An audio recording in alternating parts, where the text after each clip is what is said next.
lovely meeting you. I'm Jennifer with Culturally Obsessed and Muse TV, and I love your glasses, first of all, but I'm very excited to talk to you. I appreciate that. Thank you. I love the film. There's so much I love about it. And how it was made, I'm obsessed with too. The animation is incredible and so effective for the story. But can you first briefly like tell me about like the idea and how you decided you were going to still make it despite these obstacles we had during lockdown where people weren't available, and how you would even be able to do this? Right. Yeah. And thank you so much for doing this interview. I really appreciate it. Oh, I'm excited to. So yeah, I the idea came from obviously something that happened to me in my life, and it sort of like shaped who I was for so many years, and the way I thought of myself and the way I, saw the world. And sort of like, re-educating myself to see myself for who I was and not for what the world saw me as. Took a lot of, it was a journey, to say the least, and I've been carrying this story around with me for so long. And, it wasn't until recently that I finally got to a point where I was, okay with myself as who I was, and in getting to that place where I finally saw myself for who I was, and accepting it and learning to love it. I thought, oh, okay, now it's time for me to let people know where I'm at, I mean, that was so beautifully put. I just think, yeah, it is time to let people know about this. And because the little at the end, you appear in the film. Yeah. And that's such a beautiful way to end it too, because my favorite films, my favorite works of art are pieces that help people, I think, that feel invisible and unseen feel like they're being seen. And I feel like this probably resonates with a lot of, especially like younger kids too, that like, or even older kids. These incidents happen to people in childhood that like maybe people think that no, but there's certain things that happen to you that affect you and you think about. Yeah. Yeah. And it's surprising how, I think about this a lot. Like, what are the moments that changed me? You know what I mean? What are the moments that sort of made me who I am? And, I'm fortunate to be able to, I'm not talking like I have a superpower or anything, but like, I'm fortunate to like be able to remember key moments that like, wow, when did I learn that I want to be a musician and an artist? Wow, when did I learn this aspect of who I am? I think about that a lot. And a lot of it comes from like meeting new people, talking to them, and figuring out like, wow, when did this person get so passionate about this? You know what I mean? Yeah, I wondered that often. Like, when did you want to become a journalist? When, like, was there a moment or was it gradual? It was weird. I went to film school first. So I remember the film that got me was Fellini's 8.5. I accidentally got into journalism years later, but my mentor from NYU was a journalist in the film program for some reason. So it was actually the best teacher I could have had if I had this plans. Yeah. But yeah, there are those, like, I remember seeing Fellini's 8.5 and how that affected me and made me get so deep into film. So you're right. There's like, as a musician, now I want to know, as a music, like, what made you want to inspire you to make music too? Because now that you asked that, yeah, very curious now. Yeah, I know it's totally a little off topic, but I'm like, wait, I want to know. Totally fine. I remember, this is gonna sound silly, but I remember watching the VMAs one year. I think I was in high school, and there's a performance. You can look it up on YouTube. There's a performance of P. Diddy, back then, Puff Daddy. I think he's called Love. Yeah. He's performing with Busta Rhymes, and the performance is so insane. Like, it starts like small, like pretty normal. He's just like on stage dancing by himself doing one of his songs, and it's this medley of like his hits, and it ends with like people jumping around the stage, like acrobatics. There's this little kid breakdancing on the stage, and there's like pyrotechnics, and then Usher comes out. He's doing all this, you know, and it's like I want to see this. I have to look it up right away when we're done. It's insane. And I saw it. I was like, what the hell is this? Like, you know what I mean? I was just like, you know, I was like, oh, what the feeling that I have now, I want to do that to people. You know, I want to give people this, you know? And, you know, then I heard Wu-Tang for the first, you know, before that, I heard Wu-Tang for the first time. And it was another moment where I was like, you know, this is years before that P. Diddy performance, but I was like, whoa, what is this? What is, you know? Yeah. I love Wu-Tang. I'm a big Wu-Tang. That's how I Who had to the fullest. And the same thing happened with film. You know, I realized, you know, oh, this is what I want to be, you know? And that happened when I moved from Virginia to New York. I had always wanted to be a filmmaker, but you know, when you don't know that you can be something, you can't really conceive that you can do it. You know what I mean? And I tracked that moment to when I was 13 or 12, and I saw Last Action Hero of all movies, you know? I love that though. I love it. Yeah, I saw Last Action Hero and I was like, oh, what is this? What is this? Something's happening to me. But I couldn't conceive that I could be a filmmaker because I'm from Woodbridge, Virginia originally. Yeah. And no one, I didn't even know film school existed until I moved up here to New York. So it was like, and I was 27, you know? But you don't feel like I was lucky because I grew up in Los Angeles and I always liked to write. So in the back of my head, I was like, well, if I like to write, then I'm going to write movies because that's what makes sense. You know, Yeah. but if you're not, that's a very particular childhood, a very particular circumstances you're growing up. Otherwise, like, why I didn't know there was a job in entertainment journalism, honestly, until I accidentally got into it because I never even thought about it. Like, seriously, that was in my 30s. Like, I didn't know. Yeah, you don't know. And like, especially if you don't have any connections, you know, you're kind of just like figuring it out. And this is like pre-internet, you know what I mean? Where like, you know, it's a barren wasteland of like misinformation, you know, but like, or no information. No information. You know? Yeah. You had your encyclopedia, maybe, but it didn't have a lot of it. I remember encyclopedias. What were we doing? I don't know. You know what? My friend recently got, like, he found an encyclopedia. I'm like, I want one because I miss looking up everything into the encyclopedia, like some weird fish or something. Yeah. I mean, it's hard to keep them updated. Yes.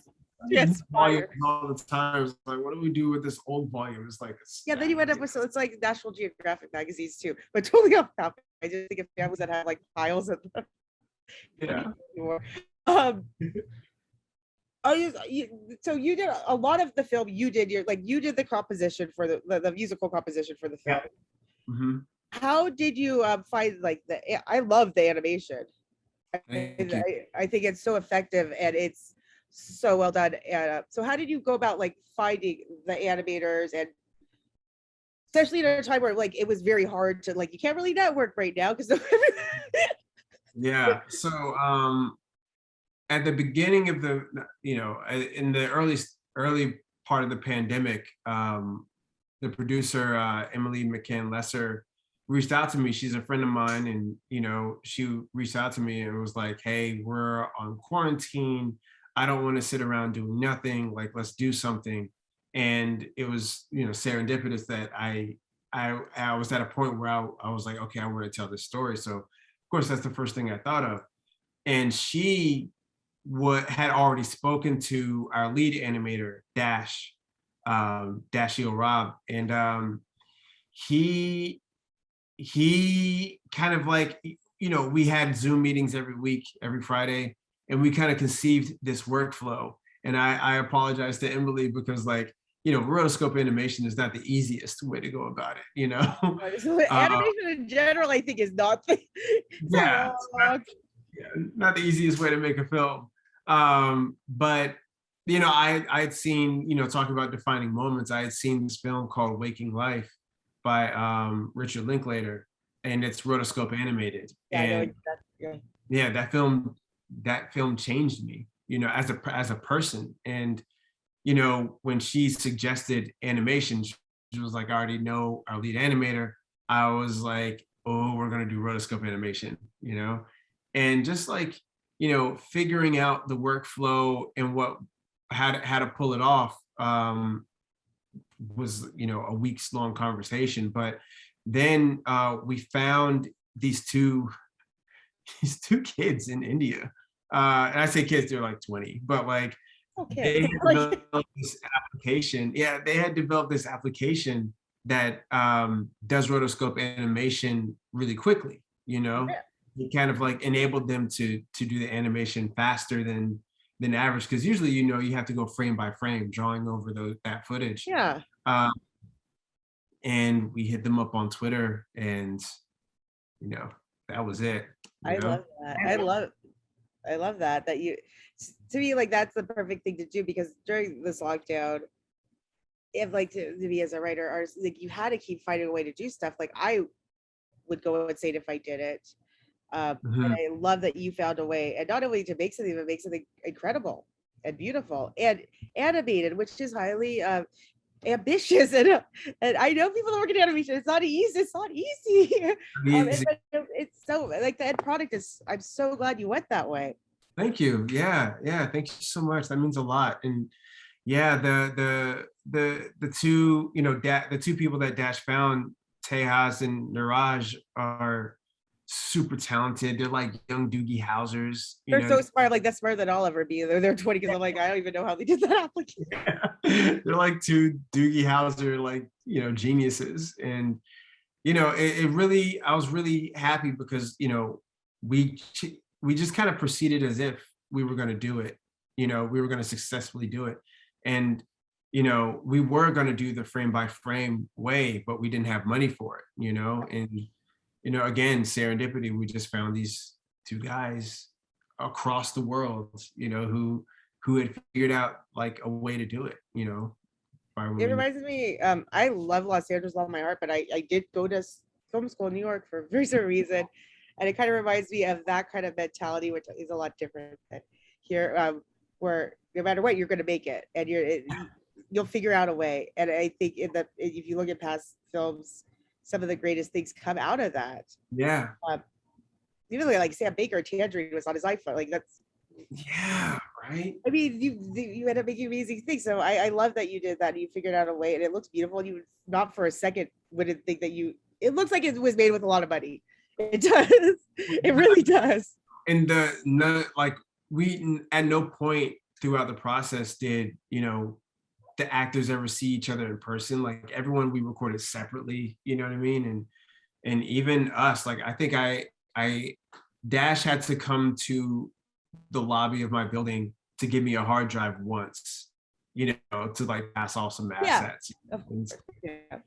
And if you told us like in late 2019, before the pandemic hit us, that like, all right, what you're going to do, you're going to make an animated film and you're not going to meet anybody that you work with in person. I'd be like, yeah, Actors are not going to be together. yeah, you're going to be directing them over on your laptop, you know. Are you ready? So I think it's such a good though inspiration for young filmmakers too, that maybe feel like they don't have the means to do it. It's like I always say, even right, just do it. Stop talking about it, just do it. You'll find out a way, because then you'll just talk about it forever. right. I think you're a really good role model, inspiration for many reasons, and that's one of them. Just gotta keep creating. Yeah, you just gotta, you know, the best advice that I've ever received is just start. You know what I mean? Like I remember that, you know, it was my friend Michelle, who's a producer. I was like embarking on my first journey in filmmaking. Like I was gonna make a short film by myself for the first time. And I was like, how do I get started? She was like, dude, just start. I was like, no, but seriously, like, how do I start? You know? She was like, hey, Nice. just start. Yeah. Start. Yeah, and you'll learn things, and things, that's the only way to do it, because there's no one way. There is no one way. Yeah, exactly. There's not one way. The thing I love about this film too, I really like look at this film. I feel like they should be like showing it in schools. Like it could be like this is like the film like parents are gonna want their kids to see. Like Mm. I want my niece and nephew to watch it too. Just because it's important and it's beautiful. And I think it speaks to many generations and really anybody in any culture. Because you have your experience of being a young Black boy and what happened, horrible thing happened to you in the store. But other people will resonate times in their lives too where they felt totally judged and outcast, and it maybe help them reflect on that. Or maybe if somebody, my dream too is always if somebody is like, you know, not the best person or have the best heart in the world, they'll kind of watch us and see how their actions reflect, how their actions affect other people.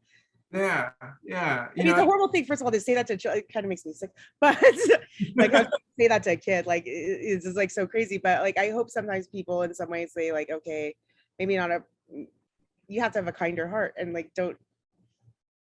Yeah, it's sort of like, we never know how we're affecting each other, like the woman who, accosted us in that department store, she probably just forgot about it the next day. You know what I mean? Absolutely. Just like, yeah, these rascals were in the store and I showed them, and then she slept good that night, but here I am, like my whole being was altered by what was essentially just like, 1 to 2 minutes of her life that she probably didn't give a second thought, you know what I mean? And then it makes you wonder, like, wow, what impact am I making on people, positive or negative?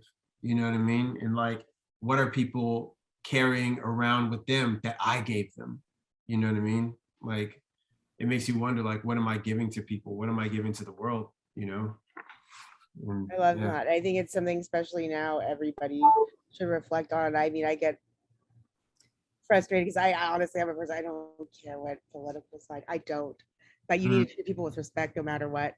Like you could have a difference between, and people just now seem so nasty, and I can't deal with them. Like, be kind to people. Like, be kind. Everyone's going through their own thing. Especially, like, I think people got used to being on the computers a little more now, and it's so easy to go in and I'm like, it's so unnecessary, and it's just more. The more you call names, it divides more. Like, what's the point of that? Like, absolutely, the love you take is equal to the love you make. Yeah. Oh, yes, it's very true. What is your hope with this film? Is there like do you want to maybe like extend something from like this short, or do you have like plans for it, or what do you just hope that people get from it? As far as plans, this short is part of a collection of shorts that I'm making called Skin Memoria. That's about identity. I'll give you the story real quick. I made a feature. I shot my first feature in 2019 and it came out last year in October. And before I shot my feature, I was like, wow, this is going to be like a monumental moment in my life. It's the beginning of my journey as like a feature filmmaker. I want to like get right with myself before I go on that journey. And I said, it's about time that I address this. And the idea I had was like, I was going to shoot footage of myself for 10 minutes and just me looking into the lens. And, Jennifer, I realized I couldn't do it, and I started wondering, why can't I do it? Why can't I allow myself to be still and see myself? And that is where this short came from. That's what led me down the journey of like realizing that moment and like making all the other things I'm making around that issue, and as far as what I want people to take from it, it's like I say, there's a point in the film where I say like, I didn't make this to teach anybody any lessons, I just know I didn't steal nothing, and yeah, it's sort of like an assertion that, I am not what the world statistically sees me as, and hopefully when people see the film, they realize the same thing, I love it's a empowering film, and it's a beautiful film. Thank and you it so definitely it truly is, and I loved it, and I watched it multiple times because I asked Mel this morning, I'm like, I can't find the password, I want to watch it again before I get on, and she sent it to me. I'm like, I really want to watch it again. And I'd watched it like twice already, but for me too, and it made me think of times in my life where I've definitely, we have totally different experience, we're different people, but definitely like continue to be misjudged. And now that I'm older, I don't care, I know who I am, but like, Yeah. that's on you. But especially as a kid, I mean, I remember I lived in Los Angeles, went to Jewish school here, then we moved to Sacramento as a high school. The first time I heard someone say something anti-Semitic to me, I didn't even realize people still thought like that. And it was such a shock to me that like, I was Still like, yeah, I was like, wait, I know, in a way it's good because like I was kind of, I guess, in a bubble where I didn't really think people really would thought like that. But I remember that moment so clearly. Yeah. And Yeah. so it made me think about that and reflect on things. And I just think it's such a good, and also, yeah, you gotta love yourself. You do. You Yeah. know, you see.